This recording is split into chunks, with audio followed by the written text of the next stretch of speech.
সবার অনেক ভালো লাগতেছে, দর্শকদের চাহিদা বাড়তেছে, এর জন্য টিকিট সেল যেমন হু হু করে বাড়ছে ঠিক তেমনি শো বাড়ানোর জন্য রিকোয়েস্ট আসতেছে। So এটা এটা আমার কাছে অনেক অনেক ভালো লাগতেছে, অ্যাপ্রিসিয়েশন পাচ্ছি সবার কাছ থেকে, গানগুলা নিয়ে সবার ভালো লাগতেছে। সো আমার অসাধারণ অনুভূতি এবং বাংলাদেশের সিনেমা আমরা আমরা গ্লোবাল স্ট্যান্ডার্ডে এটা বানানোর চেষ্টা করছি যে আমরাও পারি। সো ওটাই আমাদের চেষ্টা ছিল পুরো টিমের।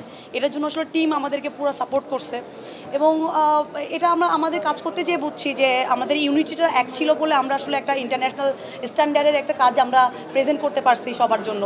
যখন আমি দেখতেছি যে সব বয়সের মানুষই আসলে এটা এনজয় করতেছে, তখন আসলে ভালো লাগাটা অনেক বেড়ে গেছে, অনেক অনেক বেশি ভালো লাগতেছে। আমাদের আমাদের আমাদের সিনেমাটা ইন্টারন্যাশনাল মার্কেটে যাতে সবাই দেখতে পারে সেটা নিয়ে কাজ করা হচ্ছে এবং খুবই খুবই দ্রুত এটা বাস্তবায়ন হয়ে যাবে ইনশাল্লাহ।